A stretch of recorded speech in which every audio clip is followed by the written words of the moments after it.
안녕하세요, 구독자 여러분. 구독과 좋아요는 채널 운영에 큰 힘이 됩니다. 안녕하세요. 저는 서울에 거주하는 43살 여성입니다. 현재 친정엄마와 여행도 다니고 하고 싶은 거 죄다 하면서 살고 있어요. 요즘 사람들 말로 욜로 라이프라고 하는데 아주 제대로 즐기면서 살고 있는 중이랍니다. 저는 프리랜서 통역가로 일하고 있고 주로 재택근무를 하되 가끔 행사나 회의에 합석해 통역 일을 해주고 있답니다. 3년 전 남편의 내로남불 태도와 당연하게 시짜짓하며 사는 시어머니 때문에 이혼했어요. 30대 중반이 되어서 한 늦은 결혼이고 친정엄마한테 실망시켜드리고 싶지 않았지만 평생 살면서 힘들어하는 모습 보여드리는 게 불효를 저지르는 것 같고 제 인생을 허비하고 싶지 않아서 이혼을 선택했어요. 지금은 그 선택을 후회하지는 않습니다. 이혼하고 나니 오히려 하고 싶은 것 다 하며 자유롭게 저다운 삶을 살고 있기 때문이죠. 대학에 막 입학했을 때 아버지가 하시던 사업이 IMF의 영향을 피하지 못해 결국 주저앉고 말았어요. 순식간에 집과 모든 재산이 사라졌는데 아버지는 그 충격으로 세상을 떠나셨습니다. 졸지에 엄마와 저만 세상에 덩그러니 남겨졌고 어마어마한 빚을 갚으며 살아야 했습니다. 그래서 저는 낮엔 학업, 밤엔 아르바이트를 하며 생계를 이어나갔고 옥탑방에서 엄마와 서로를 의지하며 살게 되었죠. 항상 고되고 힘든 날만 계속되어 언제쯤 내 인생이 밝아지나 했는데 저에게도 한 줄기의 희망이 찾아왔습니다. 바로 그렇게 고대하던 대기업에 취직을 하게 된 거였어요. 엄마, 나 취직했어. 이제 고생 끝이야. 아이고, 우리 딸 정말 장하다, 장해. 대기업이니까 월급도 빵빵하고 대출도 조건 좋게 잘 나오니까 우리 이사부터 가자. 그동안 못난 부모 둬서 온갖 고생은 다 했는데 이렇게 뜻이 이뤄지려고 그랬나 보다. 정말 축하한다, 우리 딸. 이게 다 엄마 덕분이지. 돌아가신 아버지가 잘 봐주신 덕분이고 아버지도 뿌듯해하실 거야. 그럼 우리 딸이 누군데 그동안 고생 많았다. 입사하고 신입교육 끝나면 바로 대출 알아볼게. 요즘 조건이 좋으면 이율도 되게 좋아서 남은 빚 다 갚을 수 있을 거야. 매달 부담되게 갚는 것보단 낫지.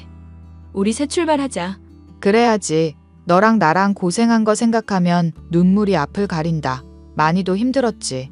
그런 의미에서 엄마, 오늘 우리 치킨이나 시켜 먹을까? 맨날 치킨이야? 먹고 싶은 거 없어? 이 엄마가 월급도 받았겠다. 오랜만에 우리 딸 고기 사줘야지. 정말? 너무 무리하는 거 아니야? 우리 딸이 큰일을 해냈는데 그에 비하면 이것도 모자라지. 이따가 사거리에서 만나자. 엄마가 시간 맞춰 갈게. 알겠어. 나 그럼 친구 좀 잠깐 만나고 갈게. 그래, 이따 보자. 대학에 입학하는 것과 동시에 불행이 찾아온 터라 정말 잠잘 시간 없이 학업, 아르바이트, 취업 준비를 동시에 했습니다. 건강이 나빠지기도 했지만 그대로 무너질 수 없었어요. 이 악물고 버텼고 대학을 졸업하고 2년 만에 대기업에 취직했습니다. 월급도 사회 초년생치고는 많은 금액이었고 무엇보다 회사 복지가 너무 좋았어요. 이때 제 나이가 25살이었습니다. 입사하고 난 뒤에도 이리 치이고 저리 치이며 업무 익히느라 바빴어요. 영어, 중국어를 원어민 만큼 잘했던 저는 마케팅 부서에 배정받았지만 부가적으로 통역 업무도 맡았습니다. 남은 빚이 1억 5천 정도였는데 입사하고 3년이 채 안 되는 시간에 모두 갚아버렸어요. 마지막 상환금을 입금하는 날 엄마와 부둥켜 안고 한참을 울었답니다. 드디어 마이너스, 인생에서 모으기만 하면 되는 날이 온 거였죠. 그렇게 일찌감치 돈에 대한 중요성을 깨닫게 된 저는 무엇이든 최소한으로 쓰고 열심히 저축했습니다. 재테크 공부도 하며 조금씩 돈을 불려나갔고 옥탑방에서 방 2개짜리 빌라, 아파트까지 점점 형편도 나아지기 시작했죠. 시간이 흘러 치열한 20대가 끝나고 32살이 되었습니다. 수키야, 이제 돈도 어느 정도 모았고 너도 회사 다닌 지 제법 지났는데 연애해 볼 생각은 없니? 연애? 무슨 연애야? 아직은 돈 버는 게 더 좋아. 가정 꾸릴 상황 아니야. 혹시 알아? 결혼하면 더 나아질지? 왜 갑자기 그런 소리를 하는 건데? 아니, 말이 그렇다는 거지. 안정된 가정을 갖고 있으면 기반이 잡히기 때문에 삶의 질이 달라질 수 있거든. 나는 아직 얽매이는 게 싫어. 이대로가 좋다고. 일하면서 내 상황에 맞게 사는 게 최고야. 겪어봤으면서 그래? 나한테 결혼은 사치라고. 그러니까 강요하지 마. 강요는 무슨? 주변에 좋은 사람 없어? 아, 내가 알아서 할 테니까 제발 그만 좀 해. 사실 부동산 김 사장님 알지? 그분이 너 중매를 서고 싶다더라고. 내가 안 된다고 말했는데 한 달을 내내 그런다. 그래서 일단 물어본다고는 했거든. 왜? 그런 거 거절을 못해? 나도 그러고 싶어서 그랬겠니? 근데 상대 남자가 아주 괜찮은가 봐. 사장님 친구 아들인데 서울대학교 나와서 의사한단다? 의사면 뭐해? 내가 사귈 마음도 없고 뭣도 없는데. 아, 엄마는 진짜. 엄마 얼굴 봐서라도 커피 한 잔만 하고 오면 안 될까? 잘 안 되더라도 뭐라 안 할게. 정말이지? 딴말 하지 않기다? 앞으로 다신 중매 같은 거 받지 마. 그냥 나는 이대로가 좋으니까. 알겠지? 알겠어. 저는 아파트로 이사 오면서 알게 된 부동산 사장님의 소개로 남편을 만났어요. 친한 지인의 아들이었는데 정말 연애나 결혼에 관심이 없던 저는 커피 한 잔만 마시고 올 생각으로 소개팅 자리에 나갔습니다. 남편의 첫인상은 소아과 의사라서 그런지 굉장히 부드러워 보였어요. 행동이나 말투에 다정함이 묻어났고 배려심도 깊어 보였습니다. 무엇보다 순둥이처럼 생긴 얼굴이 참 매력적이더군요. 아무 생각 없이 묻는 말에 대답이나 하며 툴툴대는 상태로 있었는데도 불구하고 남편은 저를 살갑게 대하더군요. 저 같으면 기분 나빠서 자리를 박차고 나갔을 텐데 말이죠. 수키 씨 이야기는 삼촌 통해서 많이 들었습니다. 하도 칭찬을 하시길래 어떤 분인지 궁금해서 만나 뵙고 싶었어요. 그래서요? 저 마음에 드세요? 제가 소개팅 시켜달라고 조른 거니까 기분 상하셨다면 사과드릴게요. 저 원래 소개팅 할 생각 없었어요. 어른들이 하도 성하시니까 마지못해 나온 겁니다. 서로 시간 낭비하지 말고 할 말만 하고 끝내도록 하죠. 아, 그러시구나. 잘 알겠습니다. 그런데 이왕 헤어지는 거 곧 저녁 시간인데 식사 한 끼 하고 헤어지죠. 마침 배도 고픈데. 그러네요. 저녁 시간이긴 하네. 만난 것도 인연인데 오래 안 붙잡을게요. 이 근처에 맛있는 갈비집 있답니다. 거기로 가서 식사하고 헤어져요. 그러죠. 가요. 그렇게 어색한 분위기 속에 남편과 근처 고깃집으로 갔습니다. 남편은 손수 고기를 구워주며 물수건, 젓가락, 사소한 거 하나까지 저를 챙겨주더라고요. 원래 이렇게 다 잘 챙겨줘요? 네? 뭘 말씀입니까? 원래 아무나한테 이렇게 다정하게 대해주시냐고요. 그럼 진짜 별론데. 이제 좀 편해지셨어요? 다 이러는 건 아니죠. 내 사람한테만 이러면 되지. 내 사람이라뇨? 가족이나 여자친구 정도? 저는 여자친구도 아닌데 왜 그러시는 건데요? 글쎄요. 그냥 좀 친근해서 그렇달까요? 말이 안 되죠. 세상에 그런 억지가 어딨어요? 솔직히 말해도 되나요? 저 수키 씨 보고 첫눈에 반했어요. 저랑 만나보는 거 어떠세요? 저 연애할 생각 없다고 말씀드렸을 텐데요. 당장 연애하자는 거 아닙니다. 친구처럼 가끔 만나서 밥도 먹고 커피도 한잔하고 그냥 그렇게 지내자고요. 나쁠 것 없잖아요. 부담 안 가는 선에서. 저 원래 사람 잘 안 믿거든요. 저 먹고 살기도 바빠서. 그 정도는 이해해 드릴게요. 그렇게 1년 정도 남편이 저를 따라다녔어요. 생일을 챙겨주는 건 물론 특별한 날이 아닌데도 불구하고 무슨 기념일만 되면 저와 엄마 목까지 선물을 준비해 지극정성으로 저에게 사랑을 갈구했죠. 그러다 친정엄마가 갑자기 쓰러져 병원에 갈 일이 생겼습니다. 정신없는 상황에 남편이 나서서 입원 수속부터 퇴원까지 도와줘서 엄마가 무사히 치료받고 퇴원을 하셨습니다. 그걸 계기로 저는 남편에게 마음을 열었고 급속도로 가까워져 연인 사이가 되었죠. 반년 정도 시간이 지났을까요? 나이도 나이인지라 남편이 저에게 프로포즈했고 저는 승낙했습니다. 상견례도 무사히 치르고 주변의 축하를 받으며 30 중반이 넘은 늦은 나이에 결혼식을 올렸어요. 이제 우리 집안 사람이 되었으니 며느리로서 본분을 다해야 한다. 알겠니? 네, 제가 잘할게요. 빨리 아이부터 가져라. 안 그래도 노산인데 더 늦기 전에 아이부터 낳아야지. 내일 모레 40인데. 엄마, 아이 문제는 부부가 알아서 할 일이에요. 저희한테 아이 강요하지 마세요. 그게 무슨 소리냐? 안 그래도 나이 많은 며느리 데려와서 불만인데 아이라도 빨리 낳아야지. 집안 대 끊길 일 있냐?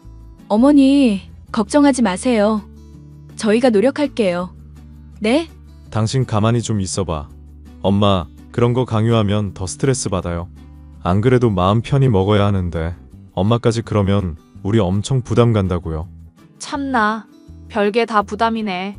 솔직히 세아가 너 대기업 다니는 거 말고 뭐 내세울 게 있니? 집안도 별로고 아들이 좋다니까 받아준 거야. 어머니, 그렇게 말씀하시면 저 좀 기분이 나빠요. 요즘 같은 시대에 아들 하는 게 어딨어요? 딸이면 어떻고 아들이면 어떻냐고요. 결국 다 소중한 제 자식일 텐데. 맞아, 엄마. 안 그래도 우리 병원 다니면서 신경 많이 쓰고 있어. 그런 식으로 스트레스 주지 마. 너희 지금 나한테 대드는 거니? 세아가 너는 말투가 왜 그 모양이야? 원래 이런 애였어? 어머니가 이상하다는 생각은 안 해보셨나 봐요? 당신도 그만해. 엄마도 제발 그만하고. 서로 언성 높여봤자 소용없잖아. 그리고 엄마, 우리가 알아서 할 테니까 가만히 좀 기다려줘. 조급한 건 알겠지만 이해를 좀 해달란 말이야. 알았다. 세아가 나중에 이야기하자꾸나. 아무래도 나이가 있던지라 지금 임신한다 한들 노산이라 임신 전 건강관리를 꼭 해야 했습니다. 그 중에서도 스트레스를 안 받는 게 제일 중요했죠. 스트레스는 만병의 근원이라는 말이 있듯이 제일 기본적인 거였습니다. 그래서 병원도 주기적으로 다니며 컨디션 조절에 힘쓰고 회사는 회사 일대로 결혼 생활은 결혼 생활대로 힘들었어요. 시어머니가 나이가 있으시고 옛날 사고방식을 가진 사람이라 고지식한 면이 없지 않아 있었습니다. 저는 며느리 된 입장이니까 그래도 이해를 하려고 무진장 애를 썼고요. 그럼에도 불구하고 시어머니의 아들 사랑은 유별나서 뭐만 하면 우리 아들 하며 감싸기 바빴고 그저 시어머니 눈에는 저는 며느리이기보다 남편 시중 들어주는 하녀에 불과했나 봅니다. 매번 얼굴 보면 제 안부를 묻기는커녕 남편 잘 뒷바라지하라는 말이 전부였고 그 흔한 인사치레도 안 했으니까요. 요즘 같으면 바로 이혼이지만 그 당시에는 시어머니에게 잘 보이고 싶은 마음도 있었고 무엇보다 남편을 사랑했기에 그러려니 하고 넘겼어요. 남편도 신혼 초반에만 절 감싸주는 척했고 몇 개월 지나니 언제 그랬냐는 듯이 본색을 드러내기 시작했습니다. 다정다감하고 자기 사람 잘 챙기고 독립적일 줄 알았던 남편이 알고 보니 마마보이에 자기 식구들만 챙길 줄 아는 순 이기적인 스타일이었던 거죠.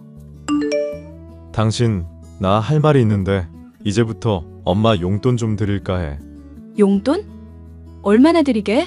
200만 원. 당신도 잘 벌고 나도 잘 벌리니까 200만 원이 적당한 것 같아서. 왜 갑자기 그런 생각을 했어? 원래 드리던 거 아니었어? 그냥 소소하게 챙겨드린 게 전부였지. 근데 이제 나이도 있으시고 일을 하기엔 좀 그러니까 넉넉하게 드린다 이거야. 갑자기 그렇게 용돈을 드린다 하면 어느 세월에 돈을 모아? 당신 병원 개원하고 싶다며. 아니, 그건 그거고 내가 버는 게 있는데 이 정도도 못해? 드리지 말라는 말이 아니라 당신 자금 계획에 어긋나지 않게 하라 이거지. 왜 그렇게 열을 내는 거야? 네가 말하는 꼬락서니가 그렇잖아. 우리 엄마 나 키워주고 고생만 해서 제대로 된 호강도 못 시켜드리고 그래서 이렇게라도 보상해드리는 거라고. 근데 좀 대책 없다. 당신 월급 1,000만 원이 고정이 아니잖아. 돈 계산을 어느 정도 해야지. 100만 원만 드리고 바짝 모아. 그렇게 해서는 개원 자금도 안 생겨. 그렇게는 못하겠어. 내가 그만큼 열심히 일하면 되는 거지. 당신이 뭘 안다고 그래? 내가 버는 돈에서 드린다는데 왜 그렇게 당신이 생색을 내? 내가 말했잖아. 병원 개원하려면 한두 푼 아니라고. 그거 다 대출받을 거 아니잖아. 어느 정도는 여유자금도 갖고 있어야지. 생각해서 해주는 말인데 말을 그따위로밖에 못해? 현실적으로 생각하라 이거야. 답답하다. 내가 알아서 할 테니까 신경 꺼. 결국 남편과 돈 문제로 한참을 싸워댔습니다. 사실 그동안 제가 관리해줬는데 앞으로 각자 버는 건 알아서 쓰기로 했어요. 집이야 제 명의로 대출 조금 받아서 마련한 신혼집이고 구질구질하게 남편에게 얽매이는 것도 싫었습니다. 공동으로 들어가는 식비, 공과금을 제외한 나머지 돈은 각자 알아서 관리하기로 했어요. 시어머니는 매달 200만 원의 용돈도 받고 제가 별도로 챙겨주는 용돈까지 받으면 직장인 월급 못지않은 돈을 받는 상태였습니다. 그 돈 몇 달이면 월 1000이 넘고 그게 몇 년이면 억 단위가 되니까 정말 적은 돈은 아니었어요. 보통 자식들이 용돈을 주면 힘들게 고생해서 버는 돈 뭐하러 쓰냐며 미안해 하시잖아요. 하지만 시어머니는 당연하다는 듯이 돈을 받았고 고맙다는 말은 아예 하지 않으셨습니다. 너무나도 당당하게 명절이나 집안 행사가 있을 때면 저를 부려먹기 바쁘셨죠. 당연히 시댁, 친정 구분하는 일도 잦아졌고 저는 시간이 지날수록 결혼을 후회하게 되었습니다. 그러다 이혼의 결심을 굳히게 되는 사건이 발생하게 되죠. 올 여름 휴가는 해외로 갈 거야. 갑자기 무슨 해외여행? 당신 병원 일정 뺄 수 있어? 병원 개편한다고 진료도 줄이고 그래서 한 2주 정도 시간 남아. 그래서 이참에 쉴 겸 여행 다녀오려고. 아이고, 호. 우리 아들 덕분에 호강하네. 어디로 갈 거니? 유럽 쪽으로 갈까 해요. 당신도 시간 맞으면 같이 가. 언젠데? 조금 빠듯하긴 한데 다다음 주 월요일부터 2주. 갑작스럽긴 하네. 근데 그때 우리 엄마 생신이잖아. 일정이 겹치는데 어떡할 거야? 야, 너는 꼭 이럴 때 초를 친다? 시댁이 먼저지 그깟 친정 챙겨서 뭐 한다니? 여행 가기 싫으면 넌 가지 마. 어머니 그게 아니라요. 지난번에 이 사람이 친정엄마 생신 때 식사 대접한다고 해서 그래요. 저라고 뭐 여행 가기 싫겠어요? 갑작스럽기도 하고 휴가를 그렇게 길게 내지도 못하고요. 하이고, 핑계도 좋다. 대기업도 뭐 별거 없구만. 복지 좋다는데 다 뻥이었어. 미안한데 여행 다녀와서 따로 챙겨드릴게. 그럼 당신은 안 가는 걸로 알고 여행 준비한다? 참나 어이가 없네. 두 분이서 가든지 말든지 알아서 하세요. 아니, 왜 큰 소리야? 내가 그동안 말을 안 해서 그렇지 은근히 이런 걸로 사람 차별한다? 너 지금 시어머니 앞에서 남편한테 소리치는 거니? 이게 어디서 배워먹은 버릇이야? 너희 집에서 그렇게 가르치던? 제가 뭘요? 기분 나쁜 거 기분 나쁘다 말하는데 뭐가 잘못됐어요? 말도 못해요? 엄마 말 틀린 거 하나도 없어. 당신 출가회인이면 출가회인답게 굴어. 시댁에 신경을 써야지 친정에 온 신경을 쏟아부으니 쯧쯧. 아, 여행은 다음에 따로 가던지 하고. 이왕 이렇게 된 거 엄마랑 내 짐 좀 싸줘. 내가 왜? 네가 싸. 이것 봐라. 얘, 너 진짜 싹수가 노랗구나. 내가 기가 막혀서 말이 안 나온다. 그렇게 남편은 시어머니를 모시고 2주간 유럽 여행을 떠났습니다. 여행을 다녀온 뒤 시어머니는 노골적으로 친정엄마와 저에게 명품이나 온갖 선물을 자랑해 대셨어요. 그냥 자랑하는 게 아니라 평생 이런 명품을 만져보기나 하겠냐며 저희를 없이 사는 사람 취급하더라고요. 당연히 저는 기분이 나빴고 남편과의 결혼 생활을 유지할지 말지에 대해 고민을 하기 시작했습니다. 솔직히 결혼하고 행복했던 적이 단 한 번도 없었던 것 같더라고요. 제 상태를 눈치챈 친정엄마가 긍정적으로 생각하라며 저를 다독여 주시긴 했지만 쉽게 마음의 응어리가 풀리지 않았습니다. 그러던 와중에 남편이 친정엄마에게 생일 선물을 주고 갔다는 연락을 받았습니다. 그런데 친정엄마 목소리가 좀 심상치 않았어요. 알고 보니 남편은 편지도 아니고 대충 찢은 수첩에 생신 축하드립니다. 딱 8글자 써놓고는 5만 원짜리 지폐를 준 겁니다. 사람 농락하는 것도 아니고 뭐 하는 짓인가 싶어 친정엄마와 연락을 끊고 곧바로 남편에게 연락했죠. 여보, 이거 뭐야? 엄마가 당신한테 받았다는데? 보면 몰라? 그거 장모님 생신 선물이야. 내가 직접 쓴 손편지. 그냥 드리기 뭐해서 용돈도 드렸어. 네 엄마 생일엔 500만 원 갖다 주고 해외여행에 매달 200만 원씩 처박으면서 우리 엄마한텐 꼴랑 쪽지? 5만 원? 왜? 그 정도면 된 거 아니야? 원래 안 챙겨드리려다가 그래도 장모님이니까 그 정도 한 거야. 나 잘했지? 그딴 식으로 행동하니까 좋니? 이건 안 하는 이만 못한 거야. 누굴 거지로 알아? 왜 소리를 질러? 내가 마음을 담아 정성스럽게 쓴 편지인데 도대체 뭐가 문제라는 거야? 그 마음의 가치는 돈으로 매길 수 없는 거라고. 같이 좋아하시네. 비교하자는 건 아니지만 시어머니, 당신이랑 나한테 용돈 매달 또박또박 받아가면서 이번에 몇 천만 원 들여서 초호화 여행도 다녀오시고 우리 엄마한테 지극정성은 아니더라도 내가 어머니한테 하는 만큼은 했어야지. 5만 원은 너무하지 않아? 우리 엄마가 코 흘리게 아이들도 아니고. 수준에 맞게 했는데 그게 무슨 상관이야? 내 행동에 문제가 있는 게 아니라 나는 당신이 문제가 있다고 보는데 사람 정성을 무시해도 그렇지 장모님이 좋아하시면 된 거 아니야? 엄마가 좋아해? 좋아하긴 개뿔. 엄마가 자기도 어이없다고 하시던데 당신이랑 그냥 이혼하고 살라더라. 이혼? 참나. 그게 그렇게 쉬운 거였으면 진작에 하지 뭐하러 시간 끄냐? 그래, 말 잘했다. 나도 더 이상은 못 참아. 아이도 없는데 이 참에 갈라서자. 애초에 이 결혼은 하는 게 아니었어. 더 늦기 전에 이혼하자고. 누가 겁먹을 줄 알아? 그래, 까짓것 해. 나는 이혼하면 새 출발 가능하지만 너는 뭐 볼품이나 있냐? 너 지금 말 다 했어? 아주 갈 때까지 가보자 이거지? 원만한 협의는 안 될 것 같으니까 이혼 소송으로 가야겠네. 내일 당장 변호사 선임할 테니까 그렇게 하라. 어쭈, 그렇게 나온다 이거지? 어디 한번 해봐. 그 전에 일단 그 집에서 나가주시지? 그 집 내 이름으로 대출받아서 마련한 집이야. 네 도움받은 거 하나도 없으니까 당장 나가. 아, 가전제품 다 갖고 나가. 치사하게 이럴 거야? 어차피 재산 분할해야 하거든? 너도 아내 된 도리를 다하지 못했으니 위자료를 받아도 내가 받아야 돼. 너 소송 걸면 나도 맞소송 걸겠다 이거야. 해볼 테면 해봐. 결국 남편과 저는 이혼을 하기로 했고 서로 변호사를 선임해 이혼 소송을 걸었습니다.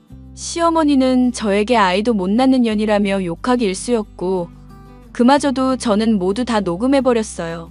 시어머니 때문에 받은 스트레스도 이혼 사유가 될 수 있다길래 혹시 몰라 증거가 될 만한 건 다 모아둔 상태였습니다.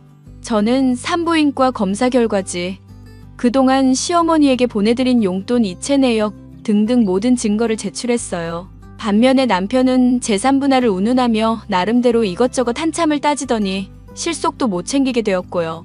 법원은 제 편을 들어주었고 저는 남편에게 위자료 5천만 원을 받았습니다.